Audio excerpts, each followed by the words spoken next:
देती हैं। तथा विद्वान नाम रूपाद विभुक्तात् परात् परम पुरुष रूपयति दिव्यम। उसी प्रकार से विद्वान अपने नाम रूप का त्याग करके ब्रह्म में लीन हो जाता है, ब्रह्म हो जाता है। ब्रह्मविद ब्रह्मयो भव, उस अवस्था को प्राप्त हो जाता है। सही में वही यथार्थ भक्ति है, उसी को पराभक्ति कहते हैं, परानिष्ठा कहते हैं। तो यहां पर यह बात समझाई गई कि वह ज्ञान जो है ज्ञान फल रूप नहीं है। ज्ञान तो उस अवस्था का नाम है जहां पर कि साधन का फल ज्ञान है, साधन का फल ज्ञान है, संयम नियम फूल फल ज्ञाना। लेकिन ज्ञान का भी कुछ फल है, फल का भी फल होता है। तही फल कर फल दरस तुम्हारा, सहित प्रयाग सुभाग हमारा। रामायण में एक बड़ा सुंदर प्रसंग आता है।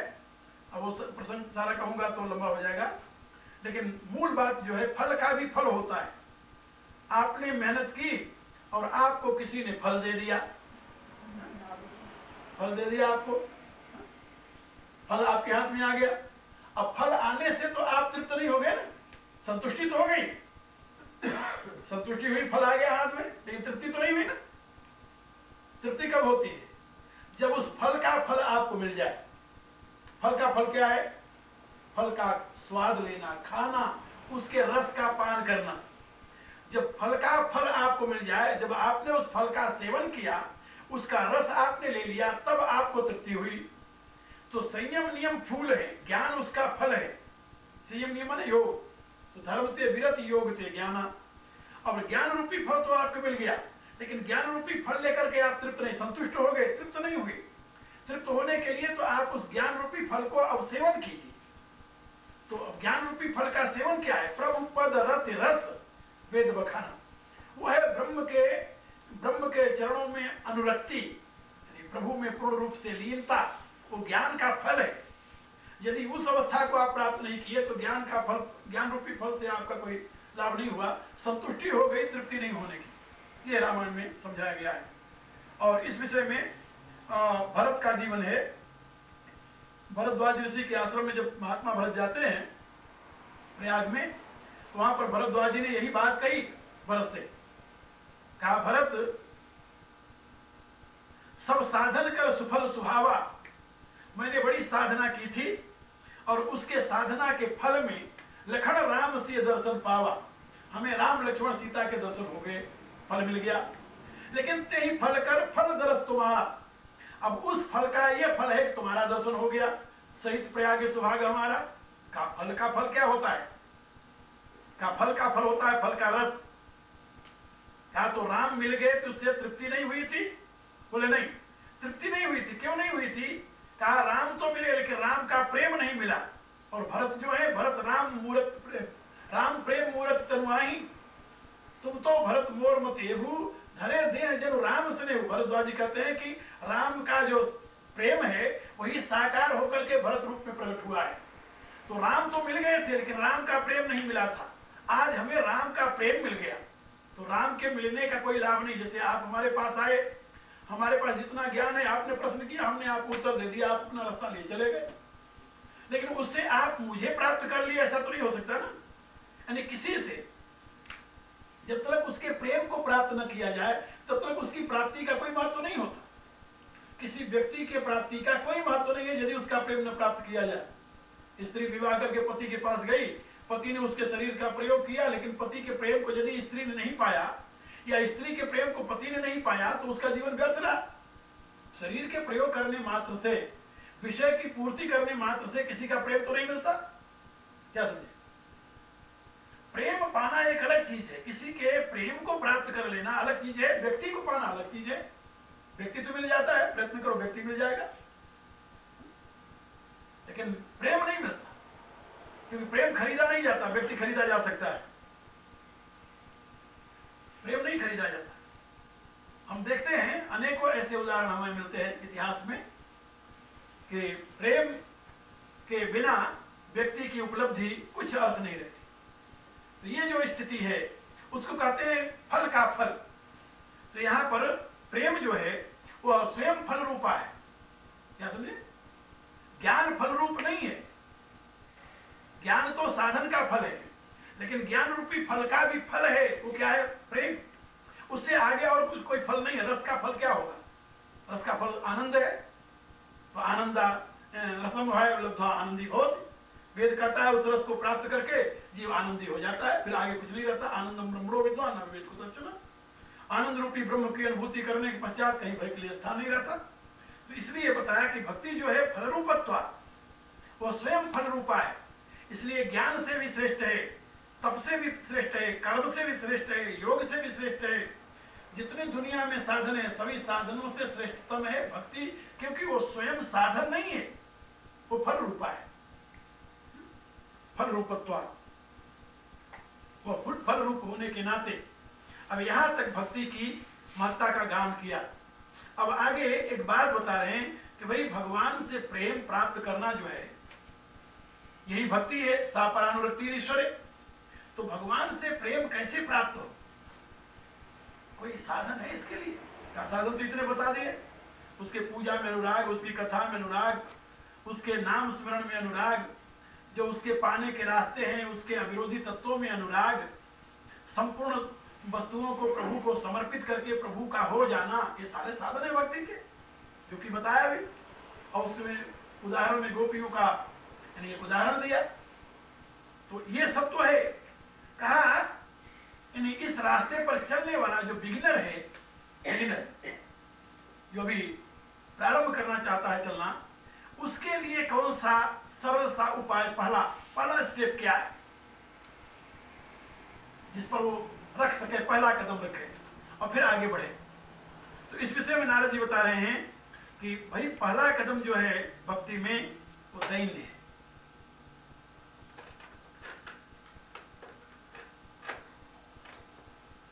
पहली भक्ति का पहला कदम जो है वो क्या है? दैन्य। दैन्य माने दीनता, दीनता, विनम्रता, ये सबसे पहला कदम है। यदि व्यक्ति में दैन्य भाव नहीं आया तो भक्ति के रास्ते पर कभी चल नहीं सकता। इसलिए यहां पर एक सूत्र कहा है नारद जी ने, ईश्वरस्य अपि अभिमान द्वेषित्वात् दैन्य प्रियत्वाच्य, का ईश्वर को भी अभिमान से द्वेष और दीनता से प्यार है। जो बच्चा अकड़ कर चलता है माँ बाप उसकी तरफ ध्यान भी नहीं देते, और जो बच्चा विनम्र होता है, दीन होता है, उसको सभी प्यार करते हैं।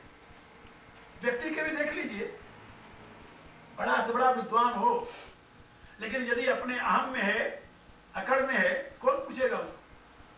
कोई पूछता है? कोई विद्वान हो, कोई धनवान हो, कोई कुछ भी हो, का ऐसे सारे वान हो जितने वान हो सकते हैं, गुणवान, धनवान, ज्ञानवान, बलवान, सारे वान हो, सब कुछ हो, लेकिन विनम्रता ना हो, दैन्य भाव न हो, सरलता न हो, रिजुता न हो उसमें, तो किस काम का? वो किसी के काम का नहीं। कोई उसे नहीं चाहता। क्यों नहीं चाहता? इसलिए कि ईश्वर ही उसे नहीं चाहता, दूसरे कौन चाहेगा? एक बात यहां पर समझाई गई कि जिसको ईश्वर नहीं चाहता उसको कोई नहीं चाहता। ये बात याद रखो। जिसको ईश्वर चाहता है उसको सब चाहते हैं। जो जन प्यारे राम के सो सब ही के मीत। जिसको प्रभु चाहते हैं सब उसको चाहते हैं, और जिसको प्रभु नहीं चाहते उसको कोई नहीं चाहता। ये बात याद रखना है। और प्रभु किसको चाहते हैं? दैन्य प्रियत्वाच्य, जो दैन्य भाव में रहने वाले हैं प्रभु उनको प्यार करते हैं। जो विनम्र भाव से सभी से मिलते हैं, सभी के प्रति विनम्र रहते हैं, प्रभु उनसे प्यार करते हैं। और जो अभिमानी है, ईश्वर से अपि अभिमान द्वेषित्वात्, ईश्वर को भी अभिमान से द्वेष है। यहां पर एक बात याद रखो, अभिमानी नहीं, अभिमान। ईश्वर से अपि अभिमान द्वेषित्वात्, ईश्वर को भी अभिमान से द्वेष है, दीनता से प्रेम है। क्या समझे?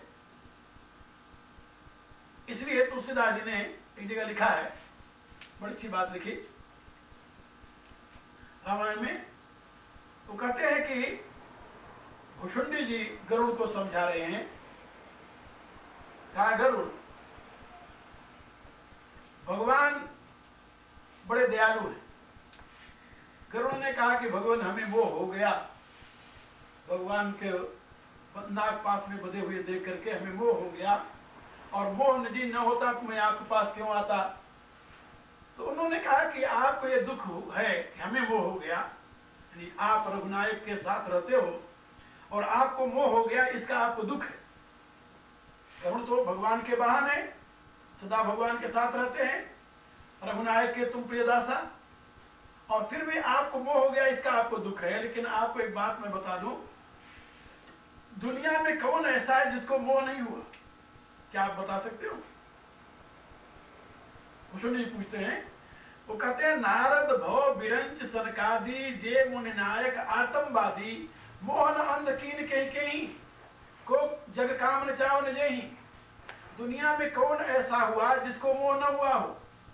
चाहे वो ब्रह्मा है, चाहे वो शिव हैं, चाहे वो नारद हैं, चाहे वो सनकादि हैं, चाहे वो ऋषि मुनि हैं, जो भी है दुनिया में कोई ऐसा अभी तक नहीं मिला जिसको मोह न हुआ हो। मोह न अंध कीन कहीं, किसको मोह ने अंधा नहीं बनाया? कहा कि ये मोह क्यों होता है? कहा कि भगवान के भक्त को जो मोह होता है ये भगवत कृपा से होता है। भगवत कृपा इसमें क्या है? मोहित कर देना भगवत कृपा है? बोले हाँ। क्या इसमें भगवत कृपा क्या है? कहा भगवत कृपा इसमें यह है कि भगवान के सिखाने के बड़े अजीब ढंग हैं। एक संत मेरे बड़े प्रिय मित्र थे, शरीर छोड़ गए वो, और भारत के माने हुए संतों में थे।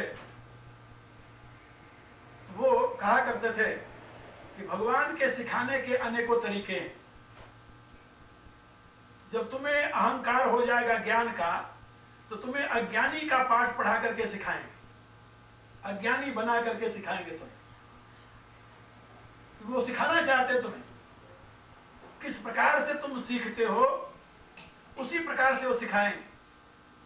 किसी को धन का अभिमान हो गया तो उसका सारा धन छीन करके दरिद्र बनाकर उसे सिखाते हैं। तुम समझो कि यानी दरिद्रता क्या होती है, ऐसे तुम समझ नहीं सकते। उन्होंने कहा कि जब भी किसी भी विषय का किसी को अहंकार होता है तो भगवान उसके विपरीत स्थिति में उसे डालकर उसे सिखाता है। जिसको ज्ञान का अभिमान हो गया उसको ऐसा पटकता है अज्ञानी की अवस्था में कि उसको तब होश आती है जब अपनी निर्बलता को देखता है। तो ये बात उन्होंने संकेत की गरुड़ के प्रति कि आपको भी अभिमान हो गया होगा कभी। हुई है यकीन कबो अभिमाना शोक होए चाहे कृपा निधाना। क्योंकि अभिमान प्रभु को प्रिय नहीं है। तो वहां पर भुजुंड जी ने समझाया है कि संसृत मूल सूल प्रदनाना सकल शोकदायक अभिमाना। जन्म मरण की जड़ संसृत मूल, शूल प्रदनाना नाना प्रकार की पीड़ाओं को देने वाला। संसृत मूल शूल प्रदनाना सकल शोकदायक अभिमाना। और अनेक प्रकार के शोकों को प्रदान करने वाला कौन है? अभिमान। इसलिए जब किसी में अभिमान आया तो ताते करत कृपा निधि दूरी।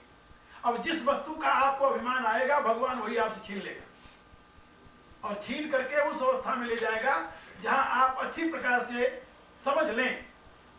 ताते करत कृपा निधि दूरी सेवक पर ममता हठि भूरी। कहा जब प्रभु छीन लेते हैं तो सेवक तो दुखी होता है। तो वहां पर उदाहरण दिया, कहा जिम शिशु तन व्रण होई गोसाई। जैसे किसी बच्चे के शरीर में फोड़ा हो जाए, बच्चे के शरीर में फोड़ा हो जाए। जिम शिशु तन व्रण होई गोसाई मातु चिराव कठिन की नाई। और उस फोड़े होने से युक्त बालक को लेकर के मां डॉक्टर के पास जाती है और उसकी गोद में ही डॉक्टर उस पर चीरा लगाता है, चाकू चलाता है। जो मां अपने बच्चे को जरा सा भी दुखी देखना पसंद नहीं करती, वही मां अपनी गोद में लेकर के उस बच्चे पर चाकू चलवाती है। उसे दुख नहीं होता क्या? क्या होता है? यद्यपि प्रथम दुख पावई रोवई बालय धीर। वो बच्चा चीखता है, चिल्लाता है, लेकिन फिर भी व्याधिना सहित जननी गणतिन सो शिशु पीर। लेकिन बच्चे के उस पीड़े को, उस रोने चीखने चिल्लाने को मां ध्यान नहीं देती, क्यों? जानती है कि इसके रोग का नाश हो रहा है। व्याधिना सहित जननी गणतिन सो शिशु पीर। तिमि रघुपति निज दास कर, हरई मान हित लागी, तुलसीदास ऐसे प्रभु कसन भजिय भ्रम त्यागी। का इसी प्रकार से प्रभु के भक्त में जब अभिमान आता है तो जिस विषय का अभिमान होता है प्रभु से वो छीन लेता है। वो छीन लेता है तो बहुत रोता है, दुखी होता है, अपमानित होता है। वो ये सोचता है कि मेरा तो सब कुछ नष्ट हो गया, हम इतने वर्षों तक भगवान की भक्ति किए, क्या लाभ हुआ, सब करता है वो। लेकिन भगवान कहते कोई बात नहीं। जब उसका अहंकार नष्ट हो जाता है, बिल्कुल एंड पंजाबी में कहते थल्ले लग जाए,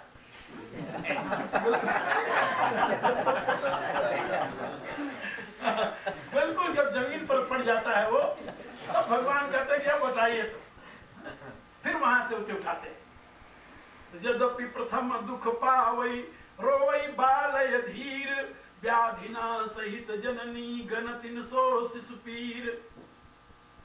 तिमि रघुपति निज दास कर, हरई मान हित लागी, तुलसीदास ऐसे प्रभु कसन भजिय भ्रम त्यागी। कहा प्रभु इसी प्रकार से करुणा करके अपने भक्तों को अहंकार को दूर करते हैं और उसमें उनकी करुणा छिपी हुई होती है। यानी भगवान जब किसी भक्त को दुख देते हैं या उसके अहंकार को दूर करने का प्रयत्न करते हैं तो उसमें भी करुणा छिपी है। नहीं भगवान को द्वेष हो गया, भगवान उस भक्त से द्वेष नहीं कर रहे हैं। किससे द्वेष कर रहे हैं? उसके अभिमान से। भगवान को अभिमान से द्वेष है, दीनता से प्यार है, बस ये बात याद रखो। और जब भी जहां अभिमान आया तो यदि भगवान तुम्हें अपनाना चाहेंगे फिर तो तुम्हारे अभिमान को जड़ से उखाड़ देंगे, और नहीं अपनाना चाहेंगे तो उसी में और ढकेल देंगे, जाओ। जैसे जब माँ बच्चे को उठाना चाहती है, दूध पिलाना चाहती है, तो उसके हाथ से खिलौने छीन कर बाहर फेंक देती है, उसे उठा लेती है। और जब माँ उसको नहीं उठाना चाहती, बालक रोता है दूध के लिए या आंचल पीने के लिए, तो माँ एक झुंझुना पकड़ा देती, कहती जाओ खेलो। तो इसी रूप से भगवान भक्त को दुनिया की संपत्ति, दुनिया की इज्जत, दुनिया का मान, दुनिया के खिलौने उसे ही पकड़ाते हैं जिसको अपनाना नहीं चाहते। और जो खिलौने में मस्त हो गया, भगवान कहते तुम खेलते रहो फिर क्या। जो जिसको कोई खिलौना नहीं चाहिए, जो कहता हमें कुछ नहीं चाहिए, जब सबको आप देखते होंगे छोटा बच्चा जब खिलौना पकड़ावे माँ वो फेंक दे, डॉलर पकड़ावे वो फेंक दे, मिठाई पकड़ावे वो फेंक दे, कुछ नहीं चाहिए, तब माँ उठाती है, गोद में लेती, कहती आ भर।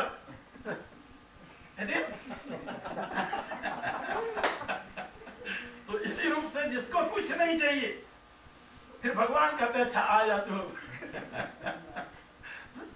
तब उसको अपनाता है। और यदि कुछ चाहिए, कुछ लेकर संतुष्ट हो गया, फिर तो अच्छा है, खेलते रहो। तो इसी रूप से यहाँ पर बताया कि ईश्वर से अभिमान अभिमान देशित्वात् दैन्य प्रियत्वात्। ईश्वर को दैन्य से प्यार है, अभिमान से देश है, ये बात याद रखो। जब भी अभिमान आएगा भगवान उसे तुम्हें अपनाना चाहेगा, तुम्हारे अभिमान को नष्ट करेगा। और अभिमान को नष्ट करने का केवल एक ही तरीका है कि जिस बात पर तुम्हें अभिमान है उसको अलग कर दे। बस तुम्हें ज्ञान का अभिमान हो गया तो तुम्हें ऐसा अज्ञानी बनाएगा कि तुम याद रखोगे। तुम्हें तपस्या का अभिमान हो गया तो तुम्हें एक ऐसी स्थिति में पटक देगा, तुम्हें याद आएगा तपस्या क्या होती है। तुम्हें त्याग का अभिमान हो गया, तुम्हें रागी बनाकर समझाएगा वो, रागी बनाकर। एक महात्मा थे जिसके साथ मैं रहा करता था, बड़े सरल थे और बड़े महान थे। भारत के माने हुए संतों में ऐसे कुछ विभूतियां थी। अब तो इन्हीं दिनों में 3-4 वर्षों में ही भारत की 3-4 महान विभूतियां शरीर छोड़ गई। ये एक प्रकार से ऐसे समझ लो कि दुर्भाग्य की बात रही है। उसमें एक वो भी थे और संत, तो उनके साथ ही एक महात्मा और आए थे। 4 संत थे जो गंगोत्री से भी आगे हिमालय में रहा करते थे, कैलाश के पास उधर। और कुछ वर्ष पहले इन चारों ने निश्चय किया कि हमें नीचे चल करके, भारत की दुर्गति हो रही है तो नीचे चल करके अपने वाइब्रेशन से कुछ करना चाहिए। तो चारों नीचे आ गए। तो उसमें से एक तो कुछ काल तक रहे, बाद में उनका शरीर छूट गया। उन्होंने बहुत बड़ा काम किया। आप लोगों ने शायद काली कमली वालों का नाम सुना होगा, कभी जो कभी गए होंगे, हरिद्वार ऋषिकेश उधर जाते हैं। बहुत बहुत बड़ा काम किया। दूसरे एक और संत थे, उन्होंने भी बहुत काम किया अपने दिव्य जीवन से। काफी लोगों को संस्कारित किए और वो किए। यहाँ पर एक अमेरिकन को उन्होंने अपना शिष्य बनाया। उनके कई अमेरिकन शिष्य बने वैसे, लेकिन एक अमेरिकन में उन्हें संस्कार देकर के यहाँ भेजा। उसका नाम रामदास है, कैलिफोर्निया में रहता है, शायद सुना हो कभी आप लोगों ने उसका नाम। उसने अमेरिका में हिंदू धर्म का बहुत प्रचार किया और वो पहले कैलिफोर्निया में किसी यूनिवर्सिटी में प्रोफेसर था और यहाँ से हो गया था। तो उसका कुछ और नाम था पहले, लेकिन अब उसका रामदास नाम है और यहाँ प्रचार करता है वो। तो उनका नाम था नीम करोली बाबा। अभी कुछ वर्ष पहले उन्होंने शरीर छोड़ दिया। और एक और थे संत, वो खपड़िया वाले बाबा कहे जाते थे। खपड़ी रखते थे जिसमें वो खाया करते थे, तो उनका नाम है खपड़िया वाला बाबा पड़ गया। तो खपड़िया वाले बाबा थे। तो खपड़ी होती है ये मिट्टी के बर्तन टूट जाते हैं ना, तो उसका आधा टूट नीचे वाला, तो उनका नाम खपड़िया वाला बाबा पड़ गया। वो उसी में रोटी खाते थे वैसे। तो वो आखिर में फिर तो वो जन संसर्ग से आप तो गए ऊपर से नीचे, लेकिन वो जन संसर्ग से दूर रहते थे हमेशा। और इन लोगों कहते थे ये तो सब गड़बड़ हो गए सब, वो हमेशा दूर रहते थे। 62 में तो उनको जुनून चढ़ा तो कीर्तन कराने का कि अब तो 62 में अब अनर्थ होने वाला है, 8 ग्रह एक में मिल रहे हैं, सारा बात नष्ट हो जाएगा। तो उन्होंने अखंड कीर्तन का नियम बनाया। तो साल भर उन्होंने अखंड कीर्तन कई जगह जा करके उन्होंने आयोजन करके अखंड कीर्तन चलाया। हरे राम राम राम हरे हरे कृष्ण हरे कृष्ण कृष्ण हरे हरे। तो बाबा मणिराम कहा करते कि देख लो, हम लोगों को कहता था कि ये गिर गए ऊपर से आकर, अब देखो वही काम करने जा रहा है। इससे पहले हम कहते थे कि भाई इतना अहंकार न कर। त्याग का अभिमान जब होता है तो भगवान राग उत्पन्न करके सिखाता है। तो ये सच बात है, किसी को किसी भी प्रकार का अभिमान हुआ, त्याग का अभिमान होगा तो भगवान रागी बनाएगा तुम्हें, ज्ञान का अभिमान हुआ तो भगवान अज्ञानी बनाएगा तुम्हें। गरुण को जब वो हुआ तो क्यों वो हुआ? तो उनको ये था कि हम भगवान के सेवक हैं और हम ज्ञानी हैं। गरुण महाज्ञानी गुण राशि, हर सेवक अति निकट निवासी। तो उनको वो हो गया कि राम बन गए मेघनाथ के द्वारा, नागफास में बन गए। अब जब ये मोह हुआ तो उन्होंने सोचा कि हम इस मोह का निवारण किससे करें? तो ब्रह्मा जी के पास गए, पहले नारद के पास गए। नारद ने कहा भाई हमारे बस का नहीं है, तुम तो ब्रह्मा के पास जाओ। तो ब्रह्मा के पास गए, ब्रह्मा से प्रार्थना किया। ब्रह्मा ने कहा भाई मैं ये नहीं जानता, मैं भगवान की माया से पहले हाथ जोड़े रहता हूँ दूर, तो तुम ये छूत की बीमारी है कहीं मेरे न लग जाए, तुम शंकर के पास चले जाओ। तो गरुड़ जी शंकर के पास गए। तो शंकर जी ने कहा कि भाई तुम मुझे रास्ते में मिले हो, मैं तुम्हें क्या समझाऊं, तुम भुषुंडी के पास जाओ। तो पार्वती ने पूछा कि भगवान आप समझा नहीं सकते थे गरुड़ को? क्या बोले समझा सकते थे। कहा तो फिर भुषुंडी के पास क्यों भेज दिया? कहा इसलिए भेज दिया कि पक्षियों में श्रेष्ठ गरुड़ है और पक्षियों में चांडाल कौआ होता है। क्या समझे? पक्षियों में सबसे श्रेष्ठ गरुड़ पक्षीराज और पक्षियों में सबसे निकृष्ट काग कौआ। तो ऋषि लोमस ने श्राप दिया था ना, सपति हो पक्षी चांडाल पक्षी हो जा। तो भुषुंडी जी ब्राह्मण से काग शरीर में पहुंच गए। अब उसको जो अपने बड़ाई का अभिमान है, तो यदि वो अपने से निम्न स्तर के पास जा करके उससे हाथ जोड़ करके उसे गुरु बनाकर सीखेगा, तब तो उसका अभिमान जाएगा।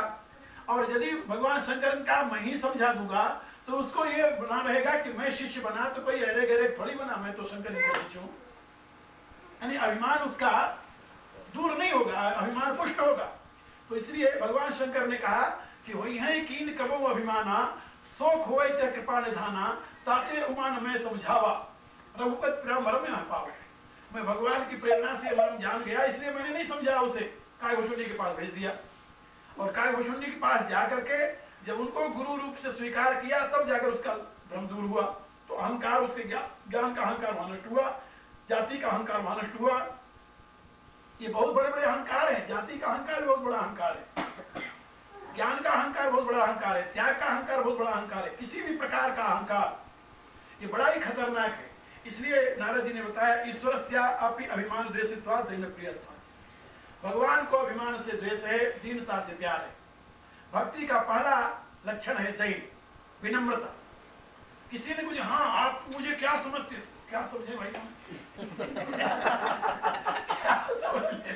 क्या समझे भाई, क्या समझे बताओ? अरे यही सोचते हाड़ मांस का पुतला है और क्या समझे, मलमूत्र भरा हुआ है, इसमें एक चेतन है, चेतन तुम्हारे में, वही कीड़ी में, मकोड़े में, सब में वही है, समझे क्या? लेकिन नहीं, मनुष्य की ये वृत्ति होती है। ये जो वृत्ति है, इससे बचने के लिए भक्ति मार्ग में चलने वाले को दैन्य भाव, दीनता, प्रभु के सामने, सब में प्रभु विद्यमान है इसलिए सबके सामने झुककर चलो। नानक नन्ना हो ही रहो जैसे नन्ही धूप, और घास जल जाएंगे दूब खूब की खूब। नानक देव ने कहा कि जैसे दूब को देखते हो, दूब एक घास होती भारत में, यहाँ तो नहीं होती, क्या में होती है? होती है? पता नहीं, हमने तो देखा नहीं, आप लोगों ने देखा होगा। तो दूब एक घास होती है, वो दूब घास जो है वो नीचे चलती है, तो जब घोर गर्मी पड़ती है, सारी घासें जल जाती है, तभी दूब हरी खरी रहती है, उसमें कोई यानी कमी नहीं आती, इसलिए उसको अमर घास कहते हैं। इसलिए हमारे यहाँ वेद में उसकी बड़ी स्तुति की गई है, वेद में स्तुति की गई उसकी, वेद के मंत्र में उसकी स्तुति की गई है। उसको कांडा कहा जाता है दूब को वेद में। तो ये मैं बता रहा था कि नानक जी कह रहे हैं कि तुम अपने आप को दूब जैसा बना लो, तो सारी घासें जल जाएंगी जितनी बड़ी बड़ी ऊंचे ऊंचे हैं, लेकिन दूब हमेशा हरी रहे क्योंकि वो नीचे रहती है। और यही बात चैतन्य महाप्रभु ने कहा कि भगवान की भक्ति तो हम भी करते हैं, नाम सुमिरन करते हैं, लेकिन प्रेम नहीं होता, तो उन्होंने कहा कि उसके लिए साधन है। तृणादपि सुनीचे, तृणादपि सुनीचे तरो रूह सहिष्णुना, अमानी नाम मान देना कीर्तनीय सदा है। कहा अपने आप को तृण से भी तुम छोटा समझो, और तुम्हारे में वृक्ष से भी ज्यादा सहनशीलता हो, और सबको मान दो, अमानी बने रहो। सबही मान प्रद आप अमानी, भरत प्राण सम ममते प्राणी, भगवान कहते हैं। जो सबको मान देता है, अपना अमानी रहता है, वही मेरा प्राण के समान प्यारा है, भगवान कहते हैं। और गीता में भी भगवान ने जहां साधन बताया है, अमानित्वम अधम्मित्वम अहिंसा क्षांतिरार्जव, साधन यही शुरू होता है, अमानित्वम अधम्मित्वम, मान न हो और दंभ न हो, और अहिंसा शांति आर्जव, अहिंसा की भावना हो, किसी को दुख देने की वृत्ति न हो, और अंतर में शांति हो, और सरलता, आर्जव माने सरलता हो, रिजुता हो जीवन में। ये साधन के प्रारंभ में, क्योंकि भगवान को अभिमान से द्वेष है, ये बात हमेशा याद रखना चाहिए। चाहे वो भक्त हो, चाहे वो ज्ञानी हो, चाहे कोई भी हो, भगवान उसका अभिमान नहीं रहने देते, क्योंकि उनको अभिमान से द्वेष है। तो ईश्वर से अपि अभिमान द्वेषत्वात् दैन्य प्रियत्वाच्च। अब आगे नारद जी कहते हैं, तस्या ज्ञानम एव साधनम इति एके। भक्ति का साधन क्या है, अहंकार को नाश करने का साधन क्या है? तो नारद जी कहते हैं, किसी का मत है कि तस्या यानी उस भक्ति का, ज्ञानम एव साधनम इति एके, ज्ञान ही एकमात्र साधन है। जब तक पूर्ण ज्ञान नहीं होगा तो भक्ति नहीं होगी। वो कहते हैं अन्योन्याश्रयत्व मित्यन्य, लेकिन दूसरे लोगों की राय है कि नहीं, ज्ञान और भक्ति एक दूसरे के आश्रित है। ज्ञान से भक्ति होती है, भक्ति से ज्ञान हो जाता है। तीसरा कहते हैं स्वयं फल रूपेति ब्रह्म कुमारा, लेकिन ब्रह्म कुमार, सनत कुमार आदि कहते हैं, नारद आदि कहते हैं कि भक्ति जो है वो स्वयं फल रूपा है, वह किसी साधन की अपेक्षा नहीं रखती, किसी साधन की अपेक्षा नहीं रखती। यहाँ ज्ञान जो है, यहाँ शास्त्र ज्ञान की बात समझना चाहिए। कुछ आचार्यों का मत है यदि शास्त्र ज्ञान होगा तो भक्ति होगी। तो भारत में ऐसे अनेकों संत हुए हैं जिनको शास्त्र ज्ञान नहीं था, लेकिन महान भक्त हुए हैं। शास्त्र तो दूर रहा, उनको संस्कृत का भी ज्ञान नहीं था, शास्त्र का ज्ञान होता, लेकिन महान भक्त हुए हैं। और बहुत ऐसे हैं जो कि ज्ञान भी था, प्रेम भी था, भक्ति भी किया उन्होंने। दोनों प्रकार के लोग मिलते हैं। तो सही क्या है? तो नारद जी ने कहा कि मेरे विचार से स्वयं फल रूपतेति ब्रह्म कुमारा का, भक्ति स्वयं फल रूपा है। ज्ञान होने पर भक्ति हो ही जाए, कोई ऐसा कानून नहीं। यदि ज्ञान होने पर भक्ति हो ही जाती, फिर तो जितने ज्ञानी थे सब भगत हो जाते, लेकिन ऐसी बात नहीं है। ज्ञानवान माम प्रपद्यते, भगवान कहते जब ज्ञानी मेरी शरण में आता है तब मेरी भक्ति को प्राप्त करता है। और यही बात हम रामायण में उत्तरकांड में देखते हैं, जब भुषुंडी जी से प्रश्न करते हैं गरुण जी कि कहीं शास्त्र मुनि वेद पुराण नहीं कहीं दुर्लभ ज्ञान समाना, सो मुनि तुम सन कहे गोसाई नहीं आदर भगत की नाही। कहा ज्ञान से बढ़कर कोई